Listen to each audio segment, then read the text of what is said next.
2 years ago titled When the World Seems Like One Big Conspiracy: How Understanding the Structure of Global Cabal Theories Can Shed Light on Their Allure and Their Inherent Falsehood. Mm. What are global cabal theories, and why do so many people believe them? 37% of Americans, for example. Mhm.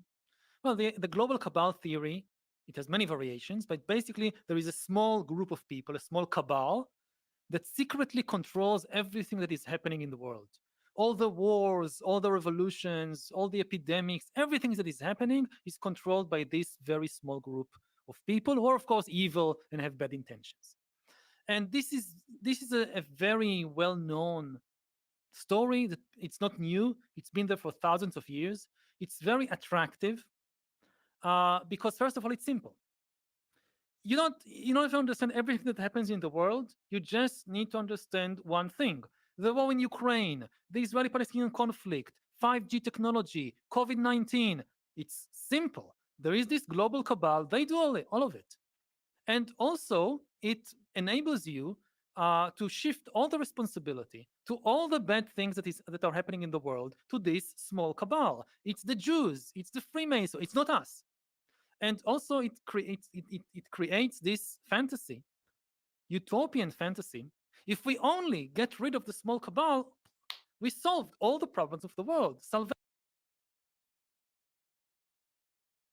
Hello, everyone, and welcome to Dr. Deep State.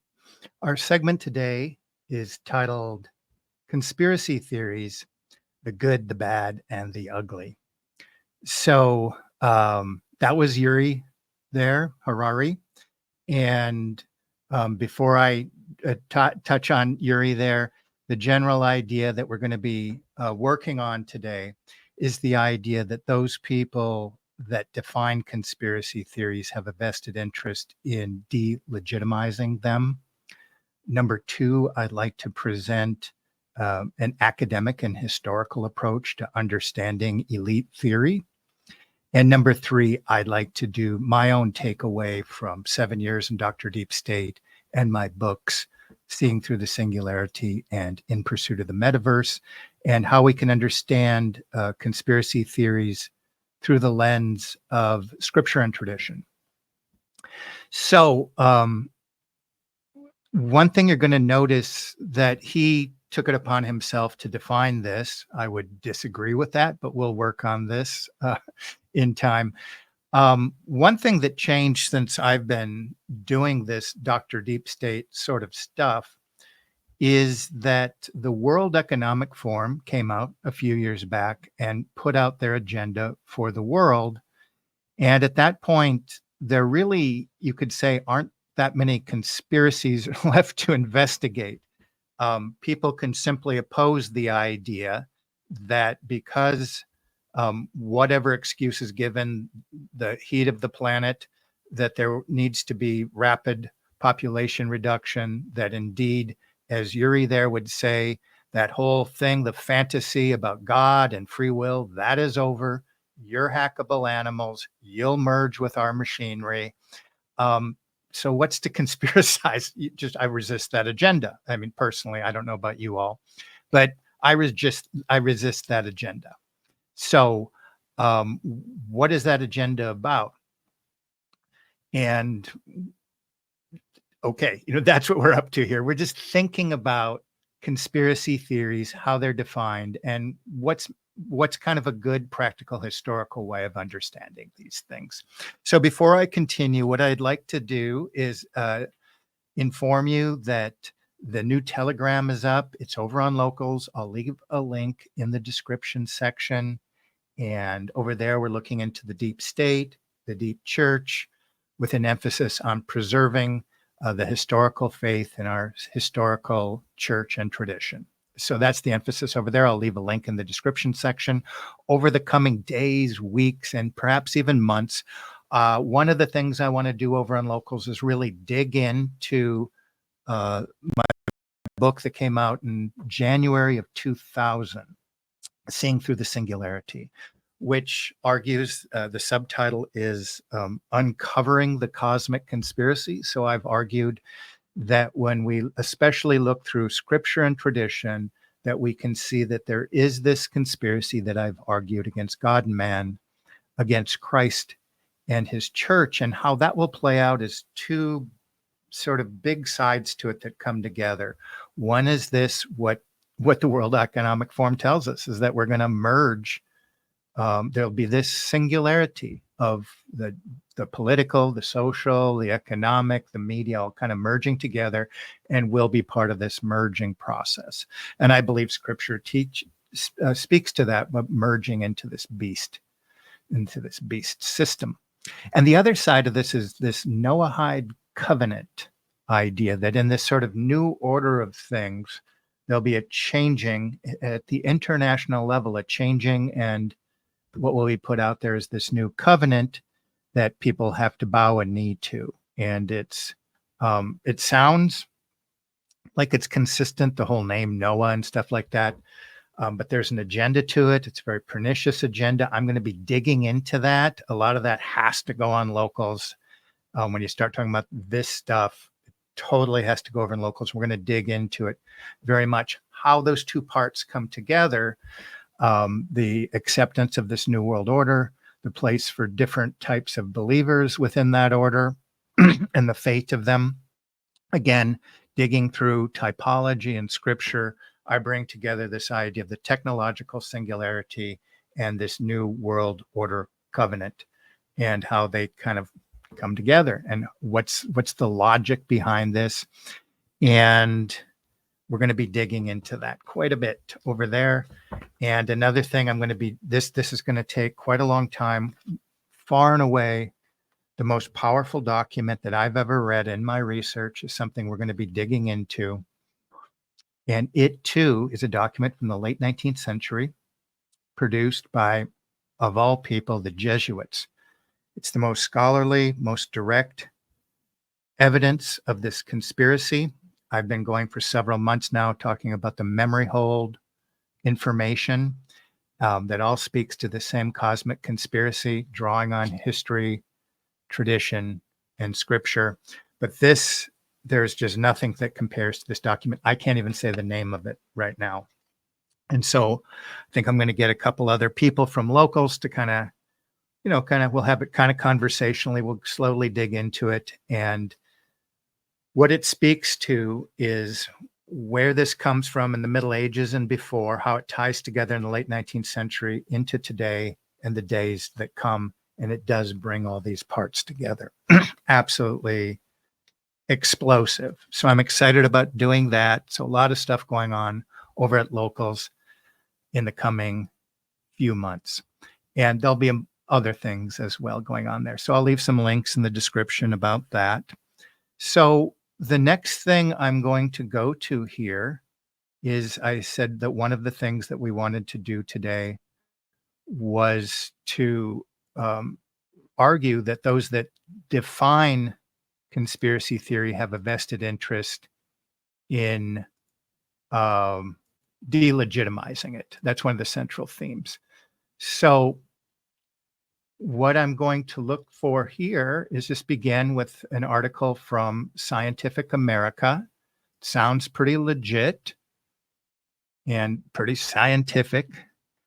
And I'm going to break this down a little bit. So what I have found, just in a superficial investigation, you can go and do this yourself, type in conspiracy theory, and these are the type of images that will come up. We have argued that, especially from the works of Lippmann, which seem to be corroborated with other academic media studies over the last 100 years, is that the most powerful variable in shaping the minds of the modern man and woman are the pictures in their head, which leaves to question that those who have a monopoly on information and creating those images, and today we speak of algorithms and nudging and sort of the curating of those images, has the strongest significance in shaping the minds, bodies, and souls of the population of the world. So the idea here in this piece would be, if I gave you the short end, although it's called Scientific America, it's probably working with the softer science of psychology and the studies in psychology. And so that's softer science. It's not, as far as I can tell, talking about actual conspiracies, but about the people that are, what's the common characteristic of the pathology or the psychology of people that are interested. And we haven't even defined a conspiracy theory yet properly. And I don't even think this article does. We're going to pop over to another article that's more academic so we can actually have something solid to get hold of when we think about conspiracy theories. But when you type in conspiracy theories, these are the images and these are the type of articles, making it so for anybody that would do, again, a superficial investigation, like what is a conspiracy theory? My neighbor's saying these kind of things where you mentioned the word conspiracy. The monopoly on the control of this information is many pages into this. You're going to get people basically pathologizing things that are unconventional, that seem to go against a narrative. And in this particular article, again, you can see the images there about somebody looking kind of kooky. Just the word conspiracy appears quite a bit, different alien shots. And I think you get the idea. They don't include a Sasquatch in here, but I think you get the idea. So Stephen Lewansky was deep in denial 10 years ago. The cognitive scientist threw himself into a study of why some people refuse to accept the overwhelming evidence that the planet is warming and humans are responsible. So I want to try to get through this piece without too much commentary because I would barely be able to hit it. I could comment on each thing, but anything that begins from this presupposition that there's a solid fact, when even the Fox News kind of crowd in America or your general in the Anglosphere, I think you get where I'm going, that the people of a conservative bent, it is okay to question that. So to start out from that assumption where, I don't know, it's somewhere probably between 30 and 60% of the population, depending on where you live, might question that assumption. For the people that, we're talking about global warming. And for the people that look into it, this is a term that came about from the Club of Rome in the late 1960s to trigger population reduction measures throughout the world. We won't go into the agenda behind that, but that's literally when this meme, this picture that would be placed in people's head, I would call it a sort of egregore, would be released. So I just, for something called Scientific America, just starting out with that assumption is like, is that how you generate a hypothesis in any kind of rigorous study? As he delved into this climate change denialism, see an ism, so it's supposed to be a frame of mind, a pathology. He was at the University of Western Australia, discovered that many naysayers also believed in outlandish thoughts. So the people that denied the climate also were probably out hunting Sasquatch or whatever else, such as the idea that the Apollo moon landing was a hoax created by the American government. And he recalls trying to have a discourse with these people, and he laid out the seminal publication in Psychology Science in 2013. And he was actually moved because people started to demand that he was fired in response to his assertions about the conspiratorial tendencies, that these people were actually spreading new conspiracy theories about him. Then his website crashed. And the irony was, at first, it was amusing, but the ranting became death threats and emails so vicious that the administrative staff who fielded them asked their managers for help. That was when he changed his assessment. I quickly realized that there was nothing funny about these guys at all. The dangerous consequences of conspiratorial perspective, the idea that people or groups are colluding in hidden ways to produce a particular outcome, have become very painfully clear. The belief that the corona is an elaborate designed, I'm skipping words here for a reason, HOAX, Donald Trump incited Americans, and then he's going to go into bang bang events because that is pretty effective at shutting people up. The idea of a pizzeria event and that old technique of shutting people up, the mindset. So he's getting into the pathology. Okay. So here's, if you're with me right now, this is what I think might be interesting in the comment section. I'm going to assume most people here are kind of open to seeing general directions of monopolies and control in the world. Most people that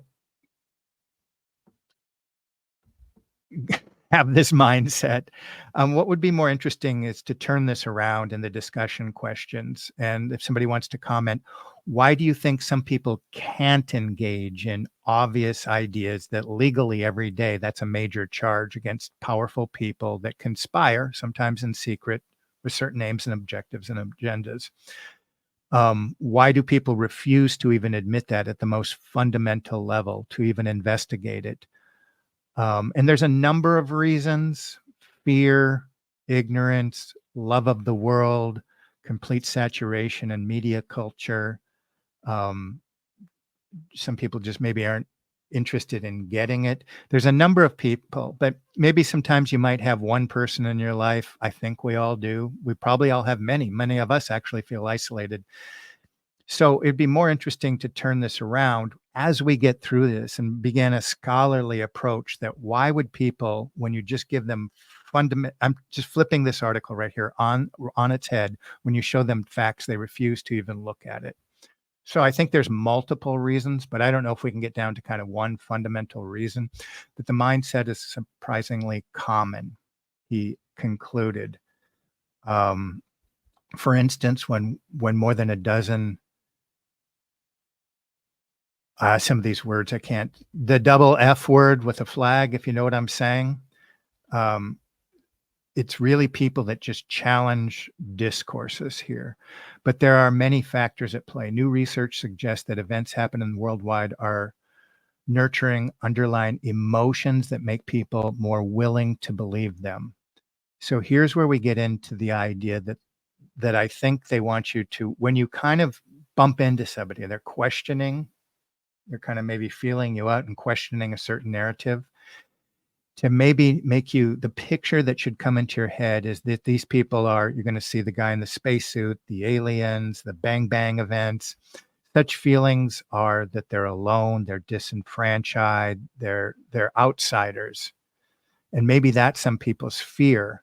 Because I know over the years when I've spoken to people, especially if they think they have an advanced degree, they'll sometimes say, I'm no conspiracy theory, but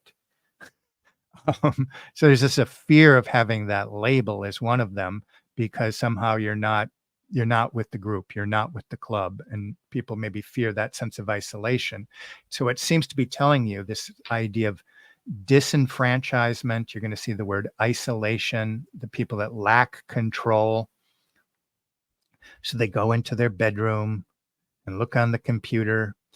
And again, we have the 2000 presidential election, 2016 presidential election, and probably the 2020.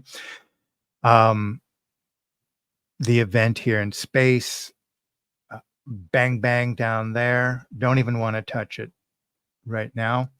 Again, you have the American Psychological Association. Sounds, now they're throwing around numbers, 63%, 43% there. Seems to be higher on the Republican side, people that that grab onto these things. Then we're going over to the Netherlands to kind of make it more comparative, so it's just not an American phenomenon. But again, you're going to find the word anxiety, isolation, disenfranchisement over and over and over. And to some extent, when people do sort of embrace these ideas, you do find yourself isolated from friends and family, because you start living in a different reality, and it can be isolating. So I don't know if it's a chicken and an egg thing, but there is probably something to it. But the general idea here is they found that participants who felt that American values were eroding were more likely than others to agree with conspiratorial statements. The idea, whatever country you live in, that values are eroding, I would have to question anybody's fundamental common sense to think that you thought that values were eroding. And so thus you thought some elite cabal was running the world and they had control of everything all the time. And so Yuri was pretty apt there of kind of pushing the idea to an extreme that you sometimes might question a fundamental narrative of history and saying that a small cabal runs everything. And you might notice in my Dr. Deep State label a while back, I put the cabal idea there. It's kind of, I don't know why I did that. I thought the colors matched kind of nicely. I'm going to put it in there for a while. But I will argue when we get to the next page and when we get to the metaphysics of this conspiracy, that the powers and principalities of this earth do empower a cabal. And that's, I'm going to argue, scriptural and historical, and the church has argued that for 2000, well, I'll say 1950 years. It's become memory hold in the last 50 to 75 years. So you get the general idea. It's complete pathology, doesn't actually talk about, the whole, you've seen maybe these charts of all these kind of conspiracies and then check, everything that turned out to be true. They don't talk about that kind of stuff. There's no empirical weight of this. They're not actually talking about apples and apples and oranges. It's just how people seem to feel about things. What does that say about anything? That doesn't say anything about ontological reality. When you open this article with the suggestion that people must be crazy if they don't believe this fundamental fact, when you just probe into it, that all the scientists that have alternative opinions are algorithmed out, nudged out, pushed out. We can't just say, like, what's the best argument over here? Wouldn't you want to proceed that way? Instead, this whole thing about the people that define conspiracy theories have a vested interest. And what would the best vested interest? Well, who does Yuri Harari represents the World Economic Forum. He's the spokesperson from it. And they already said their agenda. So there's nothing really spooky about it. They're very powerful, elite people that have the backing of the commanding heights of the economy, the techno elites on their side. So all the power elite in the world are on board with this agenda. Yes, some feign an opposition, but when you scrape it across, or, when you scrape down a little bit, their staffs and the people associated with them are very much advancing these interests of the technological singularity and a coming or impending new social legal framework for the world. And the two, I will argue, are connected, but it takes some time to dig into those connections. So telling fact from fiction. So they're just assuming here that there are these things called facts and there are these conspiracy ideations, a mindset of people that just can't deal with facts. So in 2018, the political behavior research, again, numbers, finding this, and how do they feel about something. In fact, I feel like I'm already laboring this. This is getting very tiring already, but I just wanted to show you, you get the idea. And this tends to be what you see when you just do the standard, key search. These are the images you get, and these are the type of articles. And oftentimes you'll get ideas, science, psychology, sample groups slapped onto that. And those are all the techniques of really bending public opinion. Bernays, Lippmann kind of idea. Chomsky, we'll talk about that in a moment, manufacturing public opinion because of people's fear of being in a minority of what people tend to be thinking. Why do they want to go with it? Because we fear as social creatures, being ostracized, being isolated, feeling disenfranchised. So it's our main fear. As human beings, we don't want to be that person. So, fundamentally, you can kind of see the direction I think this work is indicative of what you find when you go out there. And if somebody just had never heard of this term and we're going to look into it, oh, those are the people that can't deal with the reality as presented, not just on the television, but of all these scientists. But again, what was never presented there was any kind of rigorous empirical investigation and looking at anything in particular other than people's perceptions about events as they're presented in mass media.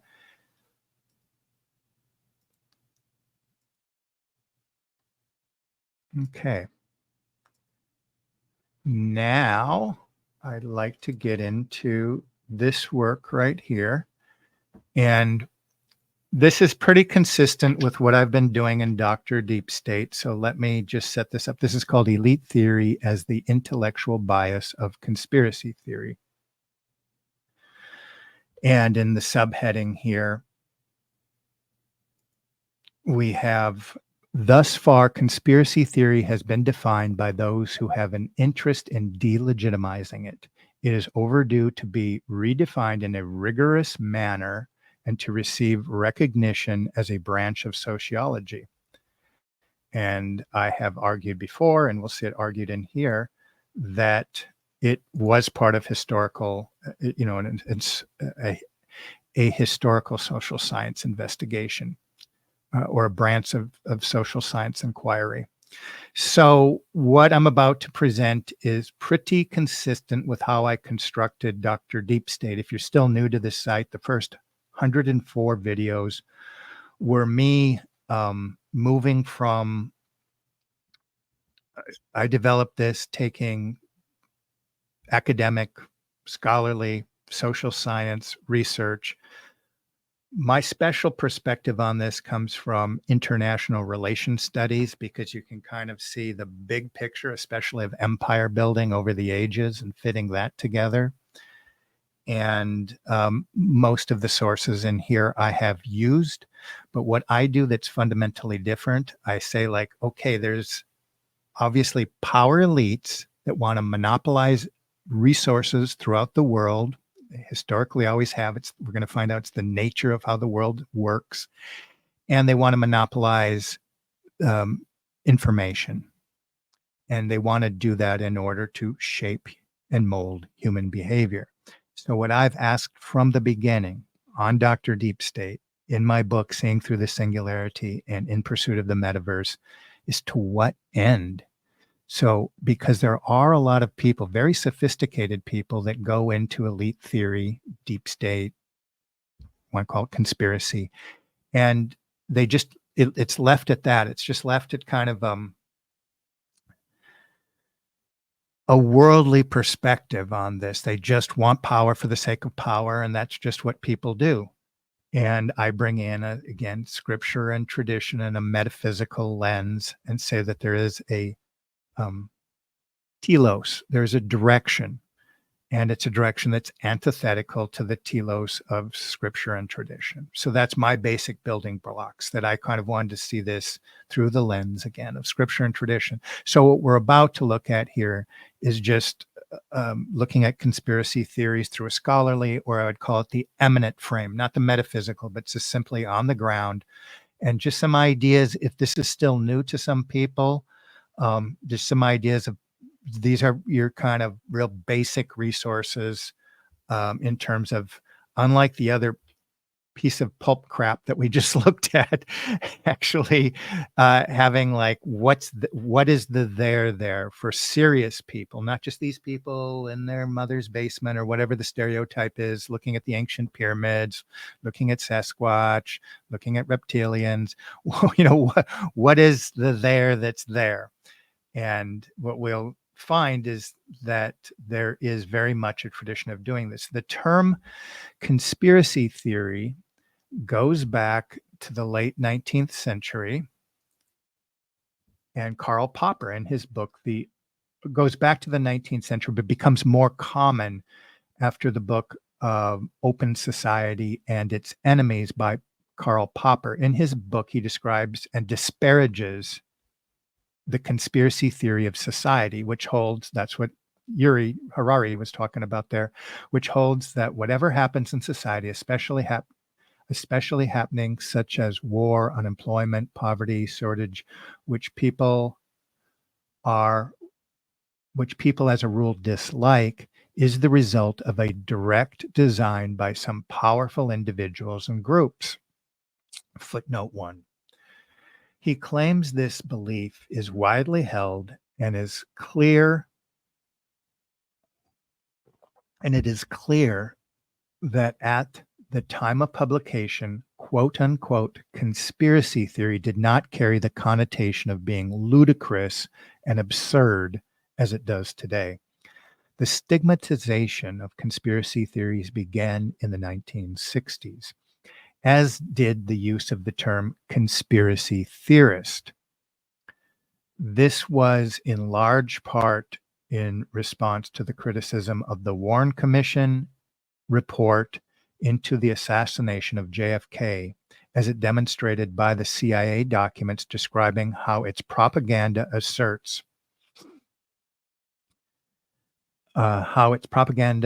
assets could attack the claims of critics.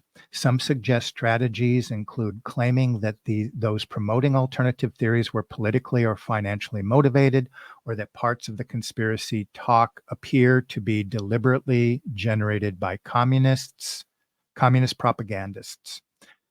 These same techniques still see widespread use today to censor anti-mainstream narratives. So it looks like the concept barely known. You can see a lot of the memory hole work I do right where if you can see where I'm spinning here, right around here, it would be especially the stuff dealing with the protocols. That would be a lot of stuff going on between 1920 and about 1950. So there's a bulge there. That, talking about the protocols, became completely memory hold, stigmatized. Aggressive campaigns were moved, but that's some of the best research of the early 20th century dealing with that. And it's not just specifically using that. That's one of the components of all the information that's been compiled. And Nesta Webster did a great analogy of like, what is the communist conspiracy paralleled against what's the Illuminati conspiracy against what was the, we could call it the Masonic or the Eastern. She did 4 or 5 different conspiracies and put the protocols next to them. It's the same conspiracy. So there is kind of one conspiracy when you put all the parts together. And that's consistent with that bulk of work, the memory hold work that I was especially interested in the early 20th century. Right now, I'm going to get back to this Jesuit work in the late 19th century. It all fits together, but let's go on. So you see a big spike with the Open Society, the publication there that she refers to with Popper, and then the Warren report. And pre-published before that report came out was this idea of the paranoid, personality, all of these things. So it already was pathologizing people. The books were right there, written already, just ready for publication in 1962, and they were released 63 and 64. And the idea of if you don't accept the single bullet theory, you'd have to be crazy. Despite Popper's condemnation of the CIA's blackwashing of conspiracy theory, it is in fact a fruitful area of inquiry. Conspiracy theory done properly, and I use the word theory in the same sense as it occurs in a number of theories of evolution. Theory or evolution theory is a subfield of the sociological discipline of elite theory. Elite theory describes the structure of power relations in society. It maintains that a small minority of elites hold the majority of economic, cultural, and political power, and hence also wield the majority of influence generally, regardless of democratic institutions. So that's that in a nutshell. And I'll go over the sources. That's fundamentally how the world works, and this can be proven over and over again through empirical sociological data. It's just a verifiable fact. You could almost say, as we're going to see here, Michaels calls it the iron law, not theory, law of oligarchy. But this is fundamental right here. And this is, problematizing what Harari just said to it. It describes a structure of reality, which a small group, you can call it a cabal if you will, if that sounds a little bit more buzzy, but that just always control the majority of resources. It's fundamentally how the world is structured. Elite theory stands opposed to pluralistic theories that assert that the power relations can be understood as networks of diverse interests competing through the framework of government. And I have said before that in political science and throughout the early 20th century is more closely associated with the discipline of sociology. That was the leading lens, was elite theory, because it was a no-brainer. You looked at the major decision apparatuses, both political and economic, and it came down to small groups of leaders in any country in the world. So that's what you looked at. In 1960, Robert Dahl wrote a book dealing with pluralism. I think he specifically focused in New Haven, Connecticut. And that became the new standard. I think the memo came out that we just ignore the lens. We memory hole the whole elite lens, which was, as I've just said, that was the fundamental idea of understanding what political, the questions political scientists want to know, or sociologists, like the who, what, why, when of how society works, who makes the decisions, and who tends to control the behaviors of the masses. And so that was we talked last week about Pareto, Italian, and we talked briefly, I can't remember if that was on Locals or here, Robert Michaels. I talked about his iron law of oligarchy. Pareto popularized the term elite in sociological analysis and made the empirical discovery that a small number of people control the majority of the wealth in a nation. It's his 80-20 rule.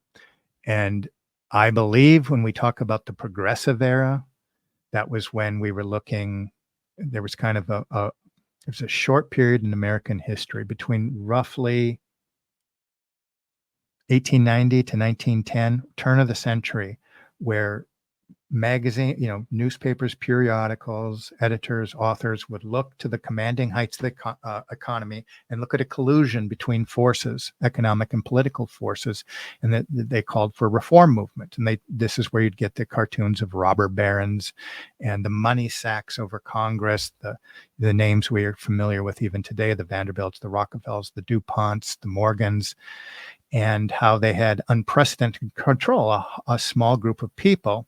If you take that one step further and you look at interlocking directories of these corporations, and even the people like the Morgans, sometimes when you capped off this, they didn't even have majority control in their own organizations. That went back off into the financiers in the city of London. But I'm getting way off topic. But some of this was public knowledge. And my grandfather was a simple farmer with a 9th grade education, and he knew this stuff. I mean, he would read about this stuff in the newspapers. So I remember as a young person, when he would talk about stuff like this, people would look at him like he was crazy, but this was standard knowledge that used to be published way back in the day.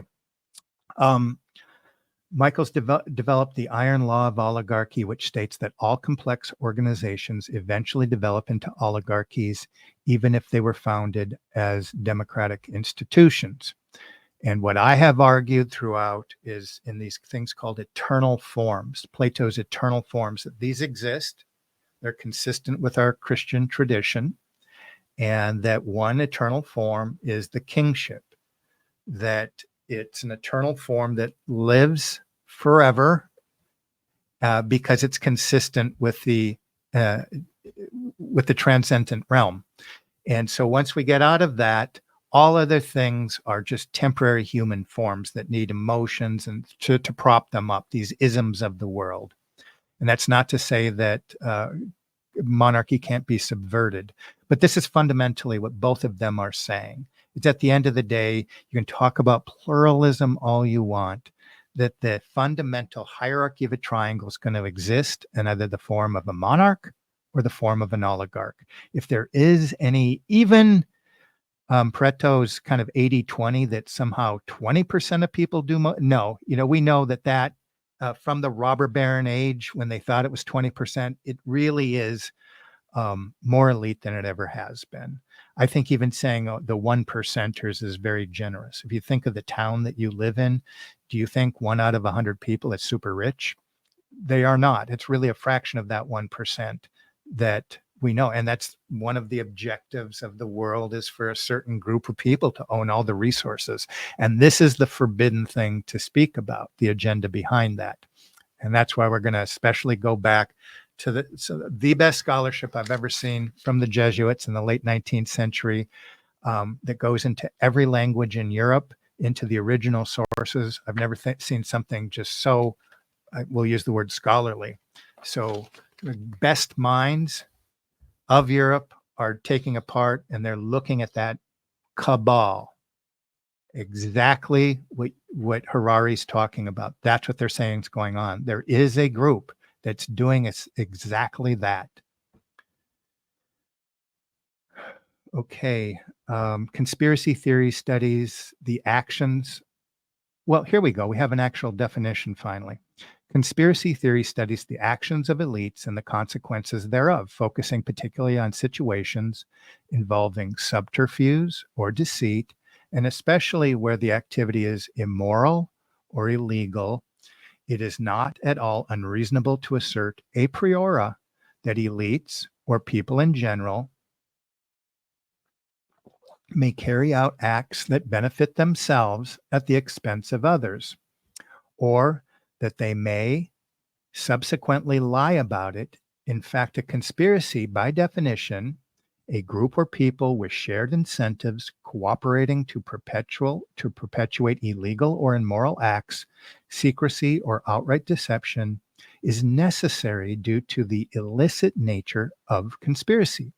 And elites are most able to incentivize are most able and incentivized to enter into conspiracies due to the forming of concentrated interest groups with considerable influence over outcomes in societies.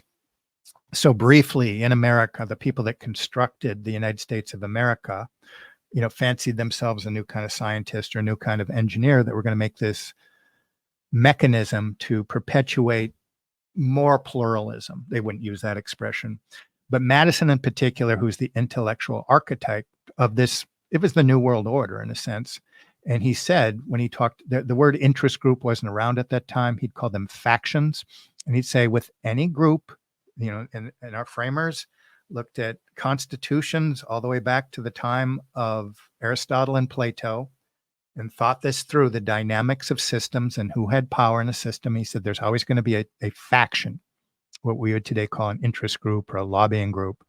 He said there's always going to be one whose interests, word for word, whose interests are adverse to the majority of people. And he wasn't even doing an 80-20. He was talking about like the 1%ers. There's going to be a group, and call them a cabal, because they're informed, interested, and organized. And that's part of their power. They act in concert. And he said they exist all over and all time. So I'm simply speaking of what Madison spoke about in what we call our Federalist Papers. And those are papers that explain and promote the idea of the U.S. Constitution.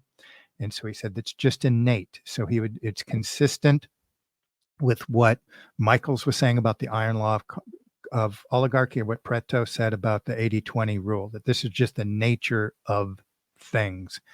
And so he said, we're going to somehow, though, flatten out that hierarchy a little bit, make it more pluralistic. And the only way to reasonably do that, he said, we have to protect ourselves from the power of oligarchy. Now, he wouldn't say this, but he would speak about foreign infiltration. What do you think he's talking about? You have to, everything comes back to the power of the money. So he'd say the way you do protect it is, first of all, when you're making a republic, they have to be somewhat small. So it's familiar. People know each other, who's buying, who's selling. So Once you expand it, it becomes a type of empire. Once you're growing that scenery, so we take the laws of Montesquieu, fundamentally, it has to have people that have a common interest. They have to be familial, at least family or familiar with each other, and have to have a vested common interest. And it had to be geographically small. That's why in 1800 in America, when we started, even with the new Constitution, expanding the idea of this political relationship, it was really the end in terms of the structure of this idea of a republic, that it could be safeguarded against the power of oligarchs. So oligarchs thrive in empire. So sometimes they will crush you in order to rebuild it and build back better. That's what happened during the American Civil War. But I'm getting off topic a little bit. But I just want to say that this is fundamental to the nature and structure of society. So not all conspiracies are true, of course, but even those that are most misguided, such as the earth is flat or that elites are really shape-shifting lizards, still conform to this central theme.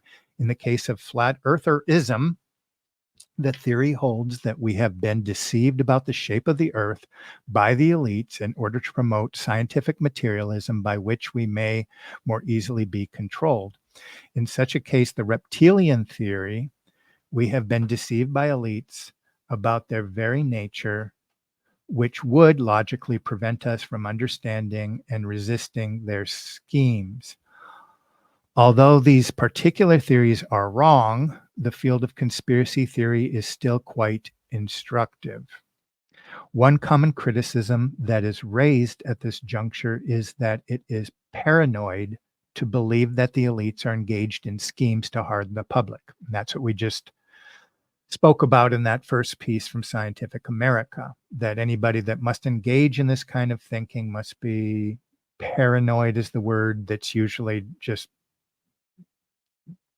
goes up immediately, or that they would that elites are engaged in schemes to harm the public, or that they would care to do so. However, this is not without precedent, either historically or in the present day. Indeed, elites frequently evince disdain for the public. In Book 5 of his Politics, Aristotle describes oligarchic groups in Greece that take the vow, quote, "And I will be hostile to the people and will plan whatever evil I can against them." A more modern quote comes from the banker David Lang, speaking on environmental and economic policy at the Fourth World Wilderness Conference held in Denver in 1987. Quote, "I suggest, therefore, that this be sold not through a democratic process that would take too long and devour far too much of the funds to educate the cannon fodder, unfortunately, which populates the earth." So he's talking about cannon fodder is another word of saying like the Rockefeller idea of most people are useless eaters, the goyim. This quote is emblematic because it involves not only utter contempt for the public, but calls to use coercive and deceptive methods to achieve the elite's desired end. In light of the above discussion, one key phenomenon that can be explained by conspiracy is that of controlled opposition. And I think maybe it's a good idea that we kind of just think, what is the academic idea of how controlled opposition works? So let's address that.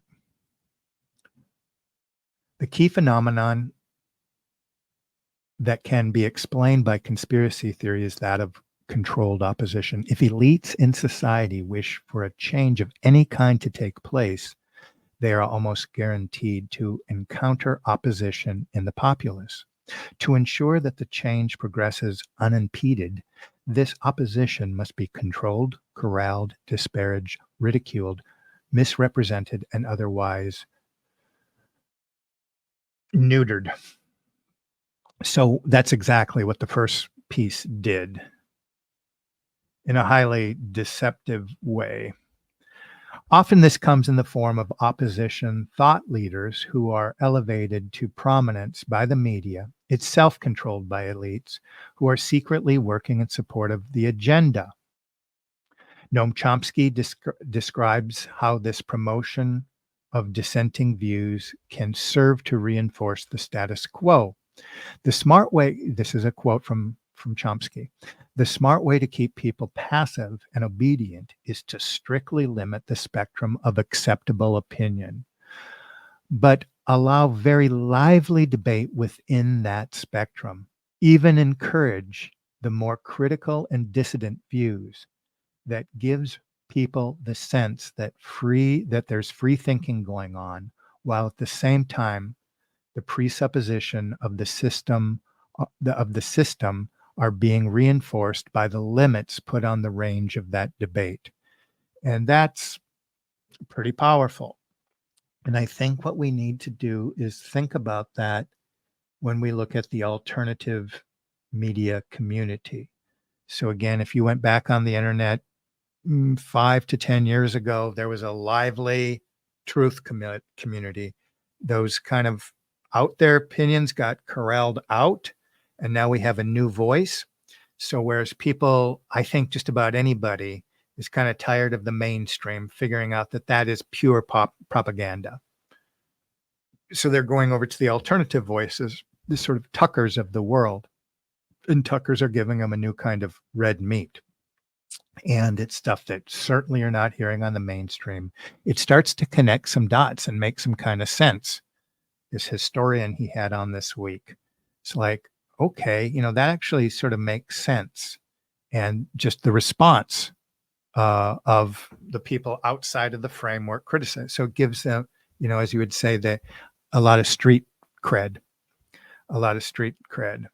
So, so that's what he's saying. You define the parameters of debate, and that's really one of the fundamental things here. People that define conspiracy theory seek to delegitimize it, but they control the parameters of the debate. So the question is, what I'd suggest is when you do see the new people out here saying things that were not said before, kind of replacing the old truth community, but not going the full spectrum as the freedom in the Wild West that was there for many years. What are they not saying? They can go this far, but what are they not saying? In American mid-century, one of the organizations was the John Birch Society. They could talk about this conspiracy in the Western world, but there was parameters. What could you not say? And that's why I'm going into the memory hold material, and we'll be digging into this explosive document over on Locals, because I think, frankly, it's always been part of defending ourselves, our own faith, the church. And so there's a reason that it's there. And I think fundamentally identifying the cabal and its aims are fundamental in defending our own faith and defending the church. Once thought leaders are in place and have acquired a following among the dissenters in the population, various means can be employed to produce the desired result. The personalities can employ weakened arguments against the opposing position, can misdirect as to the real causes and reasons for the changes being played out, or can become embroiled in scandal, tarnishing their ideas by association. In all cases, the goal is the same: that the agenda is able to unfold with minimal accommodations for the desires of the masses. The same phenomenon can also play out with approved opposition instead of directly controlled opposition, where an organic opposition that does not really threaten the elite's agenda is allowed to exist or even be promoted. It is safer, however, when the opposition figureheads are directly controlled, as it can be assured that they will not go off script and say something damaging to the agenda. Controlled opposition can also function through the creation or infiltration of dissident groups in order to manage them and limit their effectiveness. The need for controlled opposition was well recognized by communist elites. And this will be leading into footnote number 4. Both Marx and Lenin emphasized the need for and prophesized the emergence of what communist ideology terms controlled opposition. Under such a concept, opposition parties are permitted to continue in existence, to publish their own newspapers, to make their own speeches, and to propose their own slates of candidates. The crucial difference is, however, that the coalition formed in the second stage is a sham. Newspapers are subject to the strictest controls. Speakers are censored and harassed or even arrested for deviation from the prescribed Communist Party line. And slates of candidates are set up only with prior communist approval. End quote. These are many cases of such in the Soviet era. One example, Operation Trust, was an operation conducted by the Soviet intelligence agencies, which created a fake anti-Bolshevik resistance organization. Trust used standard oil counterintelligence techniques that are still employed today to control opposition movements, like setting up front companies and seeking out and spreading disinformation to dissenters. In the U.S. intelligence agencies, have been equally active in controlling opposition to elites. Pinkerton is still existing private detective agency founded in 1850 by Freemasons Alan Pinkerton and Edward Rucker. Pinkerton later went on to head the Union intelligence services during the Civil War. The Pinkertons were notorious for their strike-breaking operations, working against labor on behalf of industrialists like Andrew Carnegie and Rockefeller. Just so you know, the big earth in America, all of the big money that exploded in the late 19th century, it in one form or another emanated from the advance of the railroad. So whether it was steel, Carnegie, Pullman, the carts, that most of those robber barons in one way or another, and then of course the control of the railroad controlled the price fixing involved, that so this new whole class of the super rich came from the railroad, and a lot of that money was international. It was corporate, right? The corporations were kind of a new concept, and so you'd have directorates, interlocking directorates. And a lot of these interlocking directorates were involved in other corporations and obviously some international trading companies. We think of Sea Power. And so that was going on at that level. So this wasn't a phenomenon that was just going on in the United States. Railroads were expanding throughout the world. And when you kind of traced that back, it would go to small groups of people that had an interlocking directorate over the railroad, but that was the new form. Before that, it was Sea Power, and this is essentially Sea Power expanding itself inland. It was an extension of the trading companies of the sea. So Pinkerton, in this sense, is a prototype for the three-letter agencies. And who do all these agencies essentially? Who are they accountable for, especially the international ones? To high finance, even if they're given these kind of names like Federal or Central Intelligence and so forth, MI5 and so forth. So Pinkerton is really the prototype of these kind of things coming out of the railroad, and that epitomizes the commanding heights of the economy, centralizing control. The Pinkertons were notorious for their strike-breaking operations, along with strike-breaking, because it's complete monopoly. Like Rockefeller would say, free enterprise, competition is a sin. They wanted complete control over these things. And frankly, I think these people were kind of the faces on this. Morgan as well. When he died and they looked into his controlling interests, they were minimal. Along their strike-breaking work, they were also involved in infiltrating unions and working groups in order to neutralize them. One such group was the Irish Secret Society, acting on behalf of the coal miners in Pennsylvania, which was infiltrated by Pinkerton. Okay, so what you kind of get the idea here is that what we call controlled opposition today, the infiltration of the online communities from even bots, it's a high-tech version of something that's been around for a while. I think that's the essential takeaway here. So they're infiltrating. They really start the opposition groups. If they do come about organically, they infiltrate them. Many other examples of elite employing covert techniques to infiltrate, destabilize, and control workers can be cited. And now we have this concept here of the FBI or COINTELPRO, which maybe you've heard online, which according to official documents ran in America from 1956 to 1971. And wherever you're at in the Anglosphere, you're going to have some similar organization that has the same features.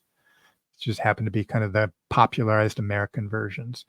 Edward Hoover ordered agents to, quote, expose, disrupt, misdirect, discredit, and otherwise neutral. And that's essentially what the article was doing that we read from. That, of course, anybody that even begins, only a loser looks into this kind of stuff. Do you want to be a loser? Do you want to be a lonely man or woman isolated with your crazy thoughts?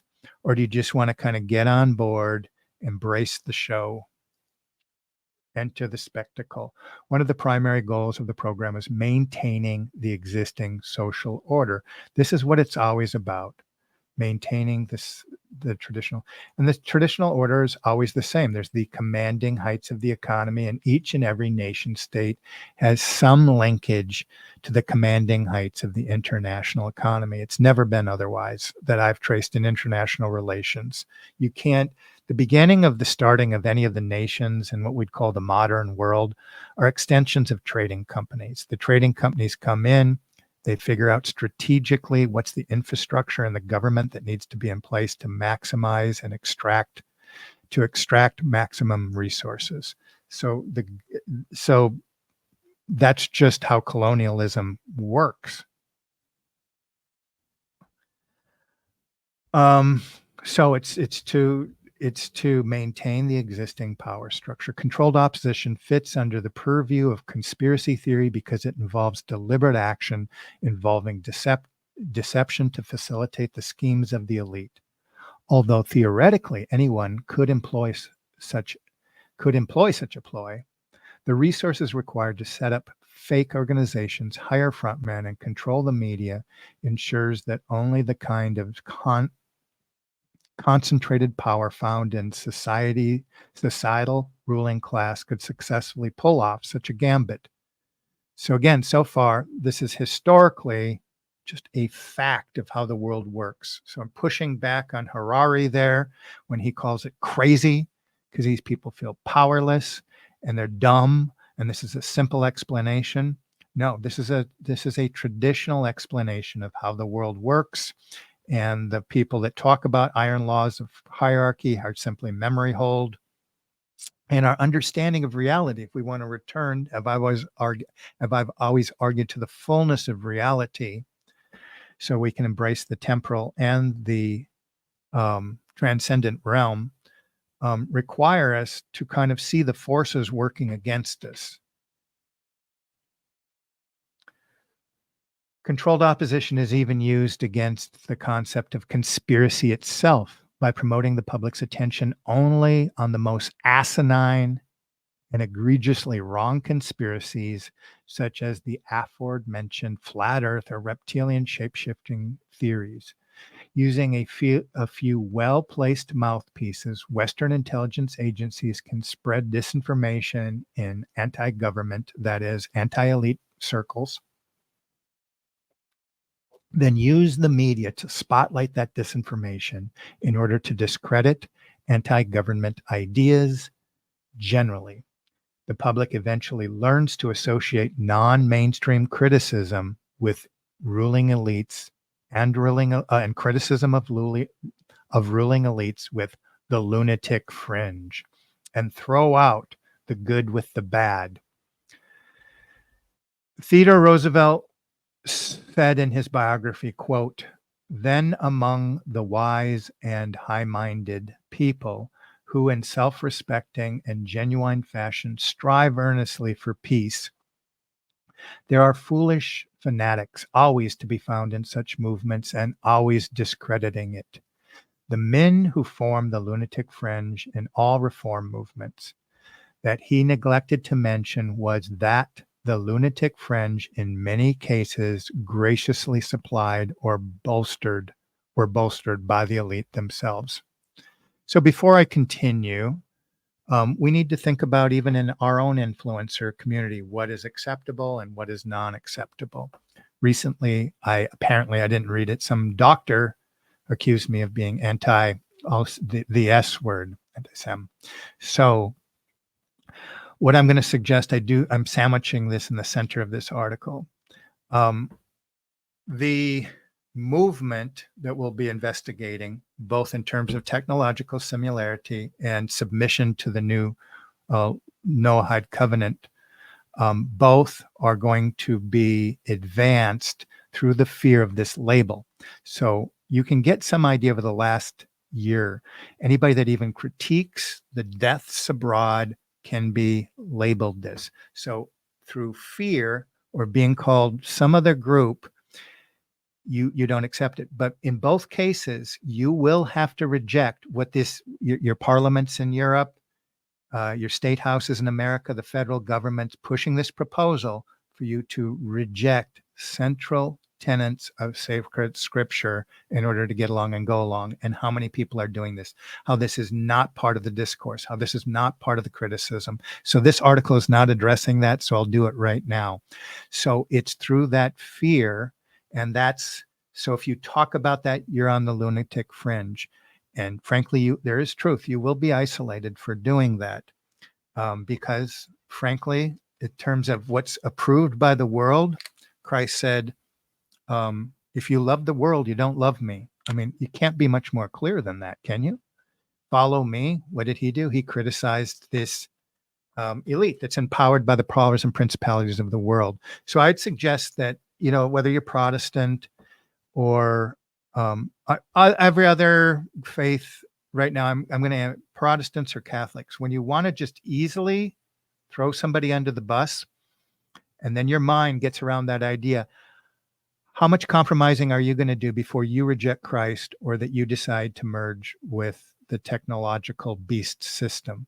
Because being willing to throw somebody under the bus for not rejecting Christ, and I could get into, yes, there is a real anti, and do all the qualifying stuff. There's an anti-everything group that's centered on hatred, that even can become a demonic stronghold. Yes, that exists, but the saints of our tradition have told us how to do this and why to do this.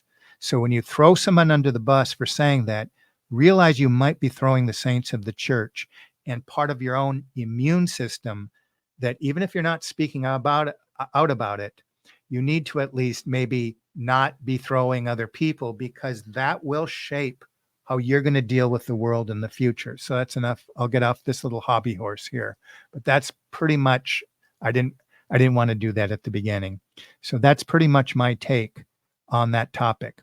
And everybody in the mainstream group over there of the influencer trad sphere that doesn't want to talk about that, that creates a type of egregore, certainly the parameters, because it's not the fullness of truth. So you're opening up to that mind virus. It's easy to say, like, there's a woke mind virus, but it's harder to say how am I not in a full way identifying with the tradition of the church, and those that have preserved the church, what have they been able to criticize that I cannot criticize?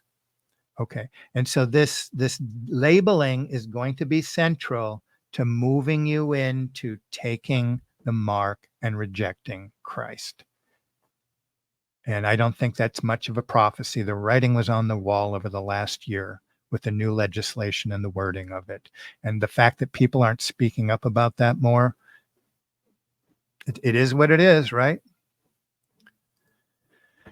Um, the vast majority of wealth of the ruling classes extracted from those lower in the social hierarchy. Thus, it is in the interest of the elites to be able to extract as much wealth as efficiently as possible and with minimal resistance. This idea, taken by itself, may simply be considered an aspect of elite theory. Conspiracy theory becomes relevant when the elites use deceit or propaganda to achieve the goal of making the population more exploitable. Today, it would be likely to be considered a conspiracy theory in the pejorative sense to suggest that the foundational elements of the culture were put in place deliberately by the elites in order to make the population easier to control. Certainly tying this idea to contentious issues like the the shot you get in your arm or gender stuff would immediately elicit cries of conspiracy theorists in the popular media.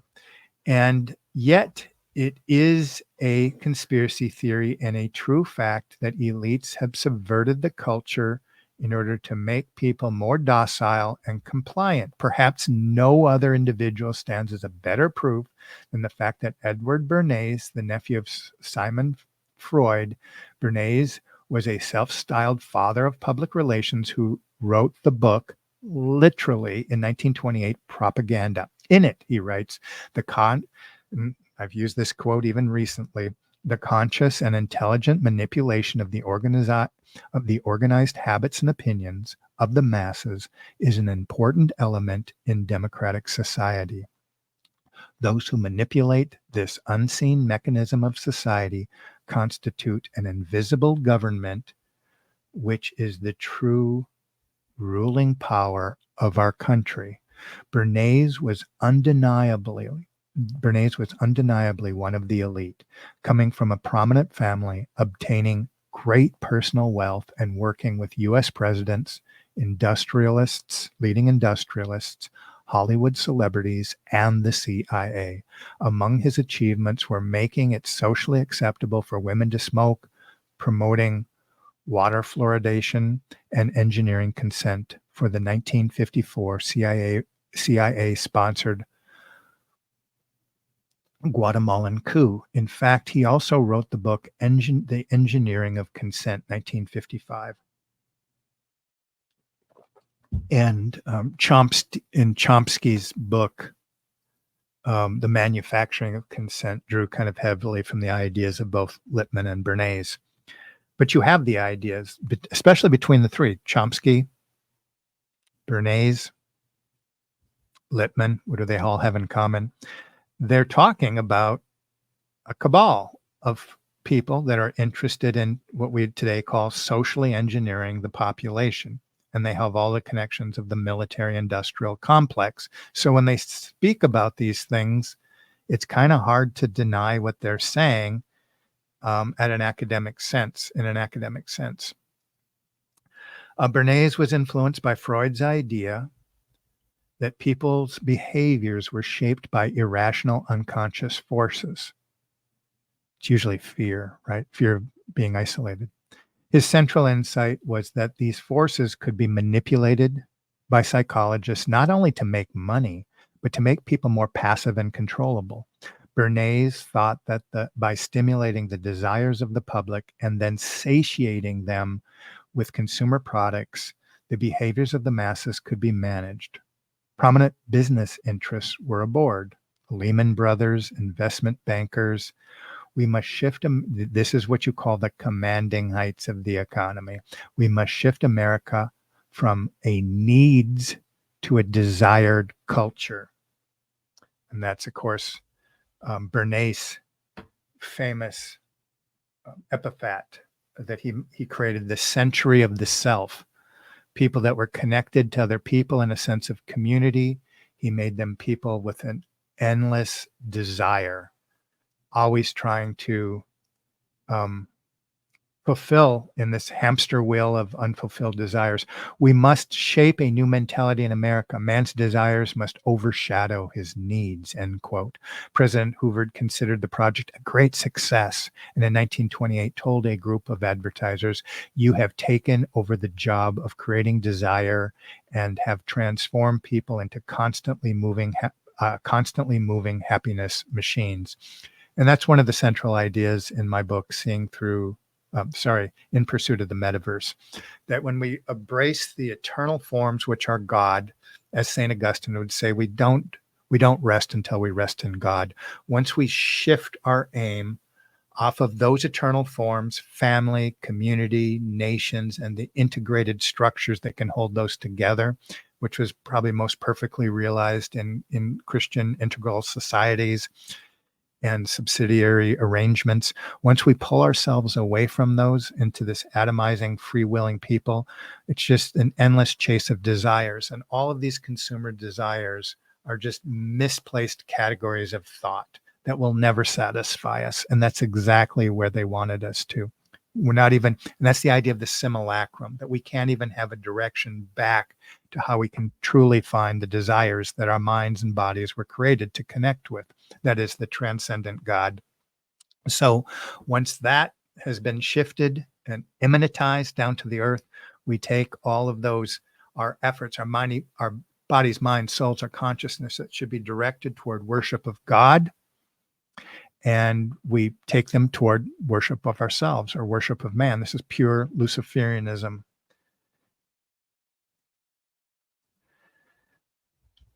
And of course, it's legitimized because we're told that, hey, this is America, this liberal, we're in the classical liberal sense or capitalist sense, that's being a good American, a good consumer. And so we kind of repeat these mantras, but deep down, we have lost a connectiveness to reality itself, and we chase all the isms of the world. The kind of mass manipulation was made possible by the advent of mass media, which enabled the industrialization of propaganda, spinning and lying. Of course, the development of new technologies of social control did not stop in the 1950s. The CIA's declassified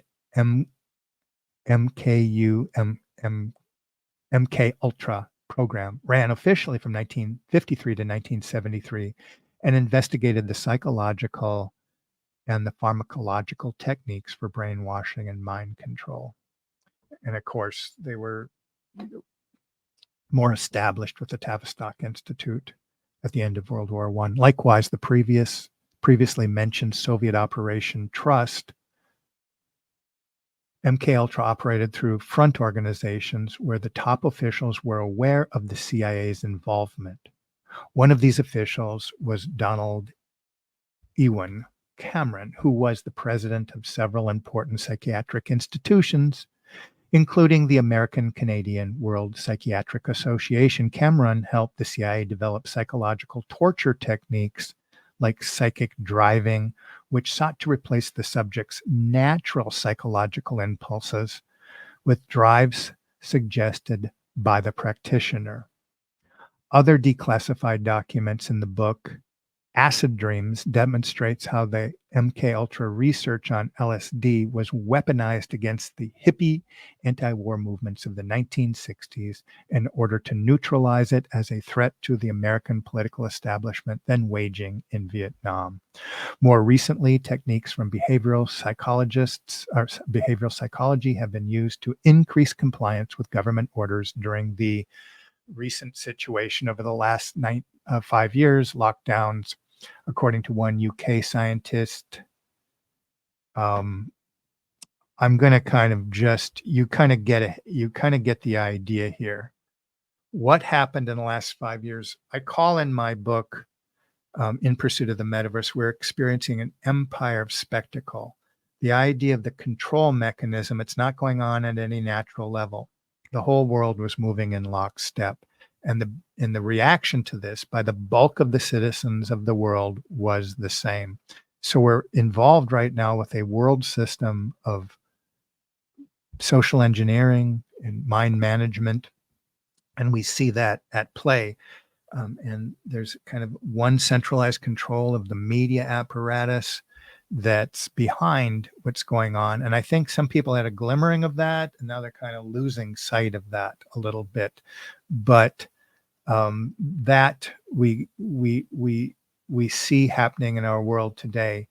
And part of what I argue is that part of this media manipulation, when we pull apart from these eternal forms, we open ourselves up to the spirits of this world and the powers and principalities of this world and these ethereal forces, which I believe the masters of mass media have been able to harness to varying extents and able to control our attachments to these things.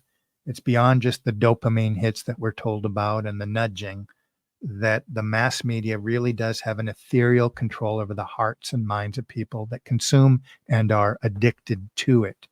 And trying to tell even people that are open to this kind of, this kind of research, to kind of pull apart from those forms of entertainment, it's not easy. It's not easy. People don't like to hear that. But you get the idea, the CIA and the situation over the last 4 years, being on board, engineering trusted community spokesmen. So a lot of this, basically, the musicians were paid off, comedians were paid off, chat show hosts are paid off, the whole pharmaceutical medical industry paid off. And in terms of academics, it was so clear that everybody ultimately follows the marching orders of somebody outside of the institution themselves. So a whole world kind of marching in lockstep. So right here, beyond the psychological warfare of information warfares, the nascent field of cognitive warfare aims to alter the very cognition of human targets. So before I go here, I argue that we're living, in my book, In Pursuit of the Metaverse, that we're living in an age of 5, nay, even 6G warfare, the deep fakes, and certain techniques that are beyond even what we're speaking about here. And this is really a war over the mind of the world. Beyond psychological warfare or information warfare, the cognitive warfare aims to alter the very cognition of the human, just how we even process information. The cognitive warfare research at NATO Innovation Hub, quote, it's not only an action against what we think, but also an action against the why we think, the way we process information and turn it into knowledge. And scripture and tradition and prophecy speak about this age where people just are they're attached to these ethereal spirits and their consciousness is dimmed. Even Our Lady of La Salette speaks about this dimming of consciousness, this age of a great deception. And so hopefully part of understanding this information makes us, as scripture would say, wise as serpents and gentle as doves.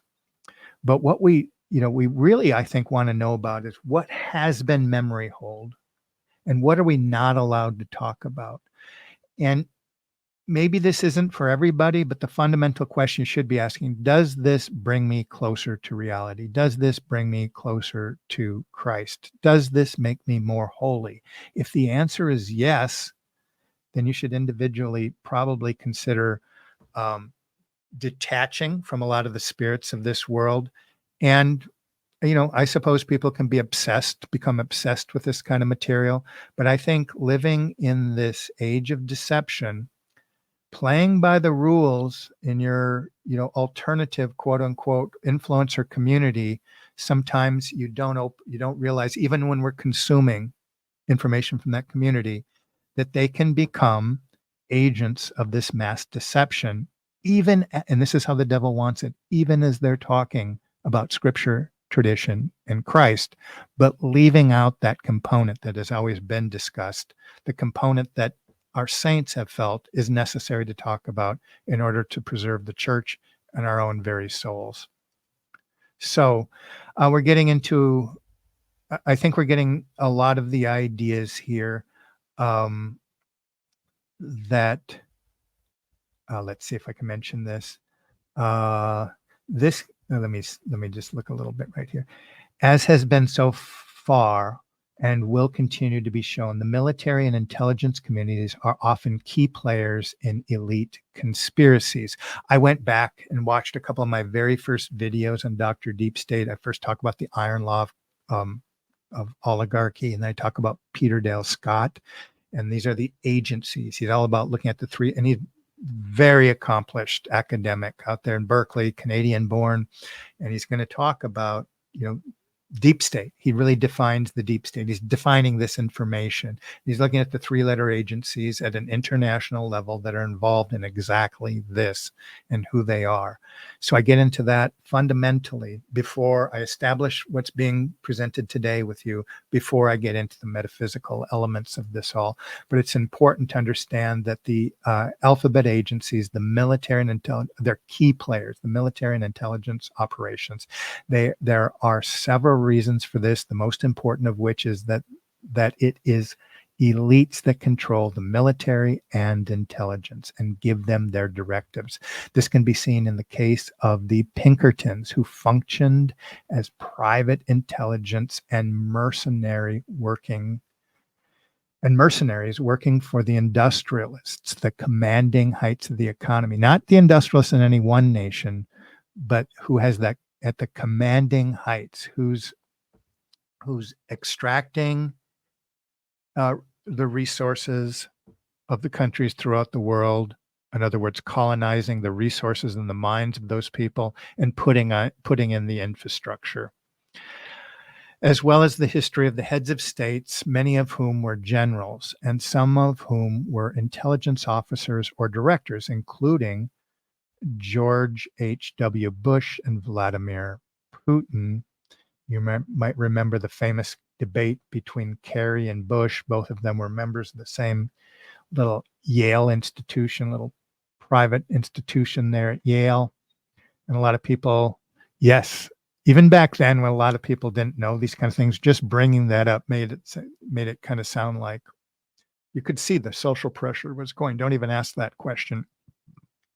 Military and intelligence also often operate in a clandestine manner, which is directly conducive to carry out our conspiratorial acts. The strict hierarchy means that this is important. Some people don't understand how are they all in on it, and this is how it's always worked throughout human history. The strict hierarchy means that the lower ranks in these organizations often act without full information as to what they're doing. Everything's compartmentalized. This, and again, when I talk about the difference between a republic where everything is tight geographically and held together, and there's a great sense of familialness, there's also a sense of transparency. So when you open that up and compartmentalize all the parts, that means you're opening it up to oligarchical powers. The strict hierarchy means that the lower ranks, and you could say this at the state level, the localities and even the states now are just doing what's in their compartment, what states do, and the federal government and the powers of the international forces then take over. This lack of full information combined with the expectation to obey orders makes such professional, effective cat's paws for their elite controllers.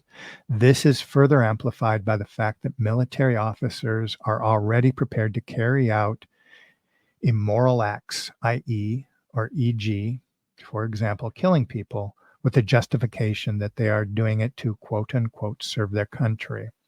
Another subject of inquiry central to conspiracy theory is the fact that of faked or manufactured events. The historical possibility of such fabrications is attested to by Orwell in his essay Looking Back on the Spanish War. Quote, early in life, I had noticed that no event is ever correctly reported in a newspaper.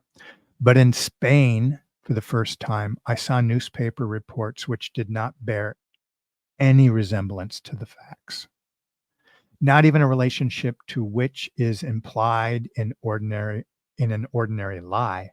I saw great battles reported where there had been no fighting, and complete silence where hundreds of men had been killed. I saw troops who had fought bravely denounced as cowards and traitors, and others who had never seen a shot fired hailed as heroes of imaginary victories. And I saw newspapers in London retailing these lies, and eager intellectuals building up emotional superstructures over the events that had never happened.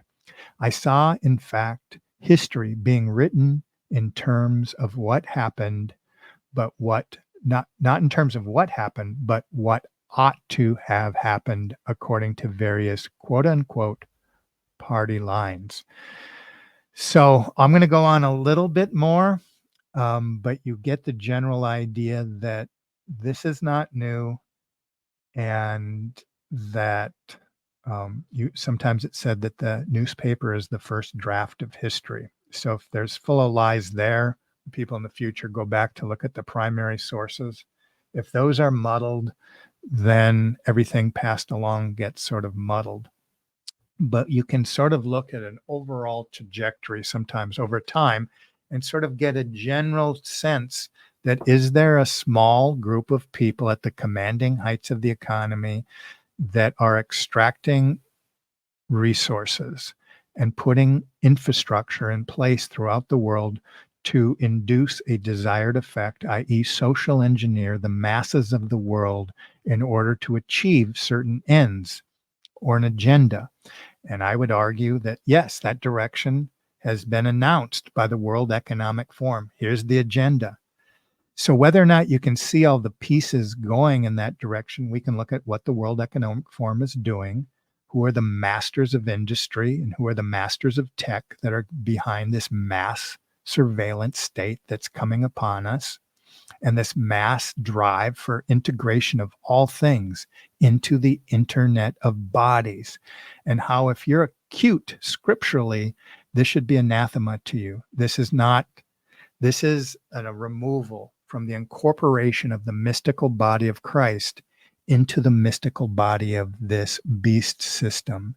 And somewhere along the way, to get you from one place to the other, it will call for an acknowledgement of a new social and legal norms or social and legal codes. And so that's where we get the transition, and it's going to occur nudge by nudge, compromise by compromise. So again, one of the key ways will be people that, in fear of being isolated, or called not only a conspiracy theory, but the anti-Sem word, are going to be increasingly, their bodies, minds, and spirits are going to be more open to this nudging and to rejecting Christ and to accepting the beast system. And so I think by breaking this down, it helps us to kind of recognize and resist, or I would say identify, discern, and detach, and fight, because resisting is a full-time job. And figuring out right now, what am I not able to do when something comes along that looks like it's an integration of my body, mind, soul, and spirit into something very foreign to the incorporation of the mystical body of Christ? When am I going to say no? At what point? And again, when will I not bow a knee to certain laws, decrees, or mandates that require that I reject the historical understanding of Christ and his mission in the world? I think we got the word here right now that I don't want to say too much, but the FF word.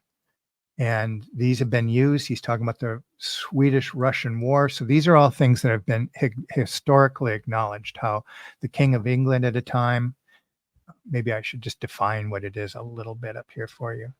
In the category of manufactured events, we will start by looking at the FF. The term originates from the practice in medieval naval warfare of flying a false F of a foreign country instead of your own. but they have been kind of evolved into whole events being manufactured with lifetime crisis actors. But here's a place in the Russia-Sweden War of 1788, it was used. We see the CIA using it throughout World War II. I don't want to go way into Operation Gladio, but this was used throughout what we call the Cold War throughout Europe. It's managed chaos in order to induce effects. And there's just endless examples on record. There's verifiable facts that have been used. Speaking of 1992 documentary, we see, quote, to force the Italian public to turn to the state, to turn to the regime, and to ask for greater security. So again, if you're kind of aware generally of these techniques, you'll be able to go, aha, because once the group moves in that direction, this thing called mimetic energy, the crowd starts to move in that direction. And it's very few people that can resist this deception when the mimetic energy takes away. The mind of the crowd takes over us.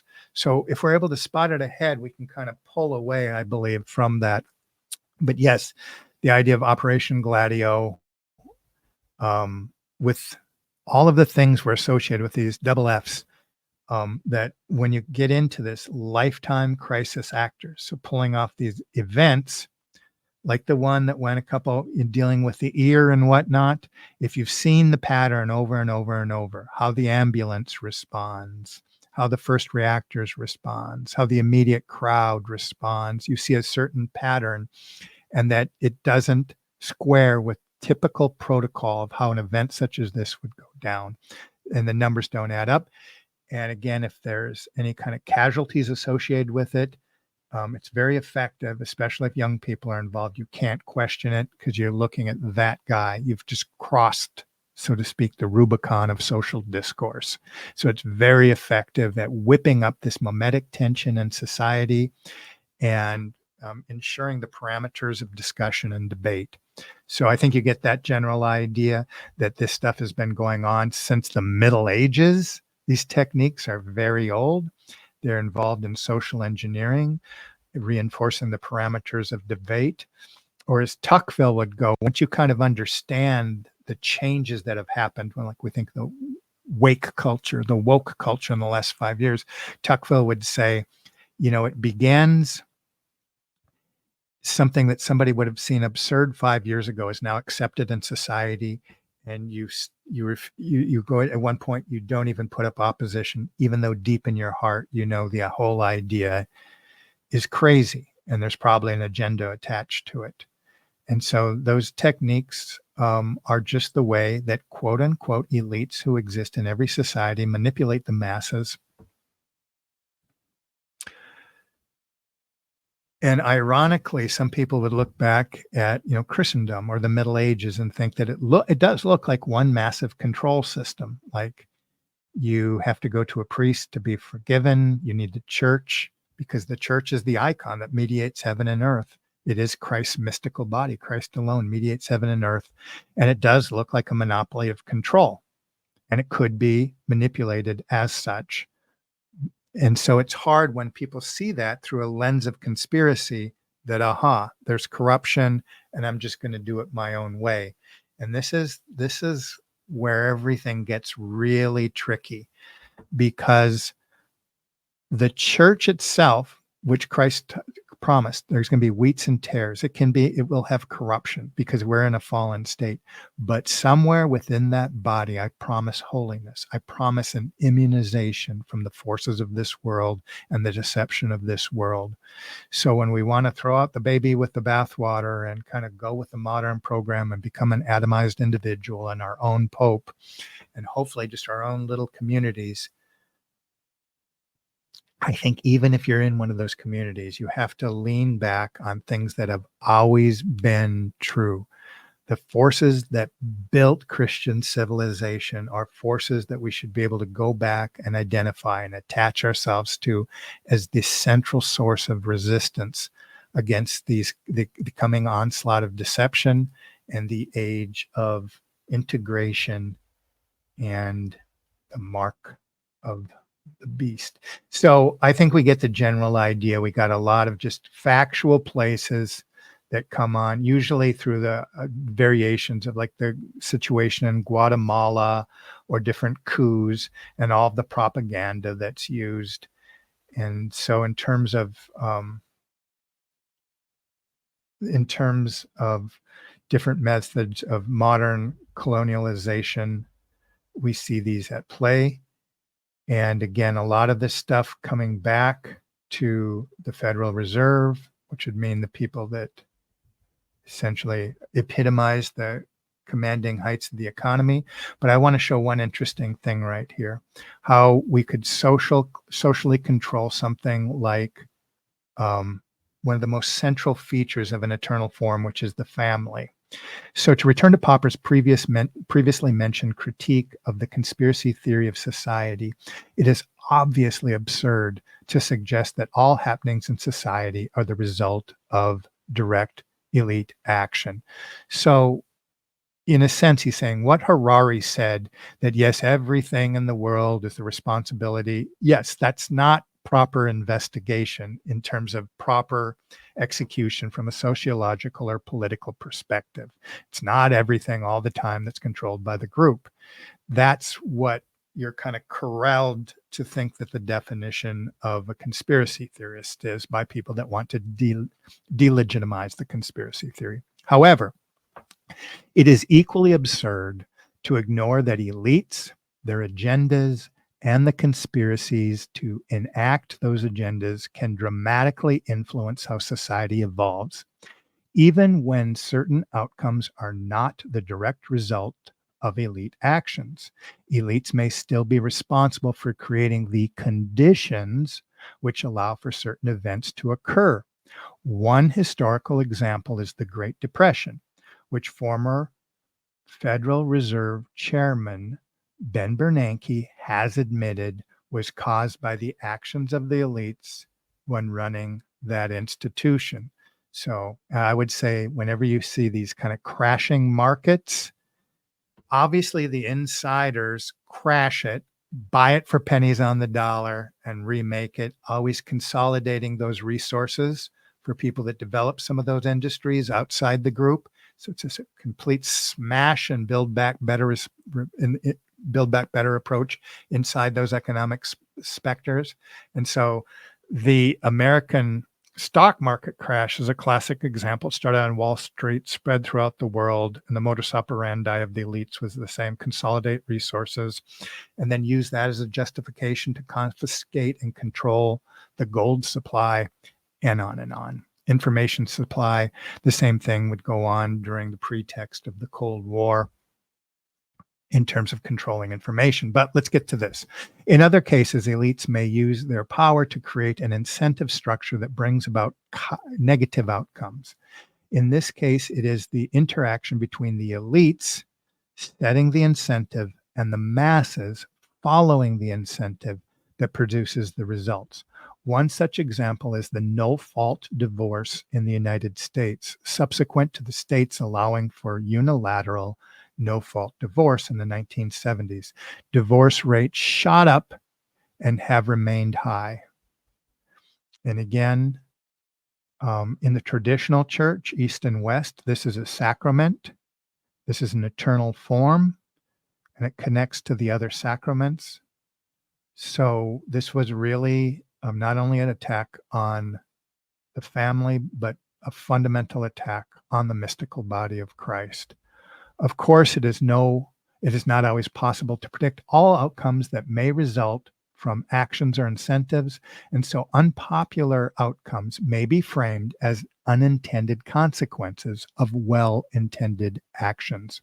Conspiracy theory attempts to identify the individuals and interest groups that may be responsible for such outcomes, understand the mechanisms through which they came about, and determine the incentives driving the actors and how they benefited from the results.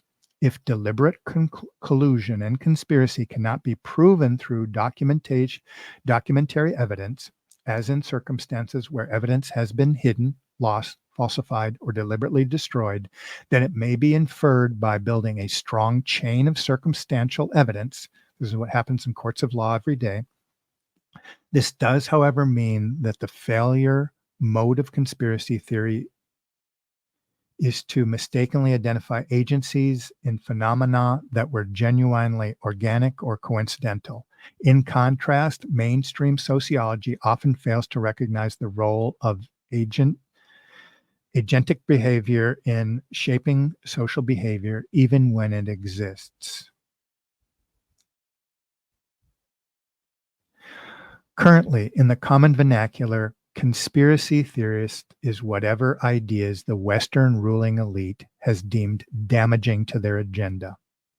Consequently, the idea that there was a secret plot led by Osama to attack the US is not a conspiracy theory, despite involving a conspiracy, while the idea that American elites conspired to carry out controlled demolition of the buildings down there in order to create the appearance of an attack. The difference is that one narrative is hostile to the Western elites, while the other is favorable to and propounded by those same elites.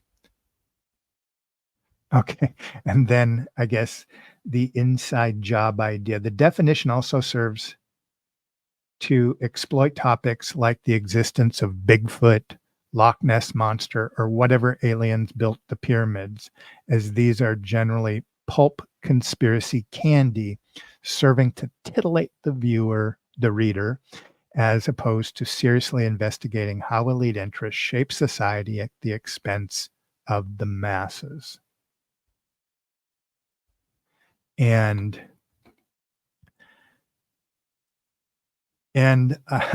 I'm worn out, and I think we got the general idea. And what I have argued in seeing through the singularity is what's going on, as I called it, in cosmic inversion. So the image, we're living in this state called the fall of man. Christ returned to invert the image of man, invert the icon. The icon is the church, the mystical body that mediates heaven and earth, and give us an ability to reunite with our creator through that image or that icon. The idea of the cabal is the idea that through the theosophic techniques of the Zohar, Mishnah, and practical Kabbalah, I have argued we can see these techniques within, as the church always connected the word cabal with Kabbalah, especially in the Middle Ages, that the agenda is to invert that image that brings us to the eternal forms and to wire ourselves back to a perfect connection to the Creator, and take that and bend it into the temporal sphere, the immanization of the eschaton. The eschaton is the beatific vision, that idea that we are truly wired to go in a direction. Through grace, we can get that idea, that image, that icon, and we can pursue it. But there is an enemy among us, the seed of the serpent, not the reptilian people necessarily, but the seed of the serpent. And the serpent, his goal is through, he's empowered by the powers and principalities of this world, powers that were presented to Christ, that if you get down before me, if you bow before me, I'll give you the powers of all the principalities of this world and the ethereal powers that are associated with it. But somebody else at Cabal took them up on that, and they're at the vanguard of this. And the church has always identified who that Cabal is typologically. We've mentioned it on here many times. And so when we identify that part of that agenda is to create a world that sounds like the icon or the image, that's only tweaked, and to create the parameters of discussing that and pull it ever so slightly. And that's what Gnosticism is about. It's a historical shapeshifter that can always kind of bend itself to kind of slowly immanentize your vision of those perfect eternal forms, and move them into temporary patterns down here on earth. And in doing so, we're unleashing what we call thought prisons, a thought virus, a trans-historical thought virus that has us, that captures us here in the earthly and temporal and deceives us. It deceives us when we're captured within the city of man and lets us think, because it feels a certain way, that we're in fact in what St. Augustine would call the city of God. So that's what I've argued throughout. I hope it's been helpful looking and thinking through the techniques. Maybe this is old hat for some people, but this has been Dr. Deep State, and I hope everybody is doing very well. Thank you for listening.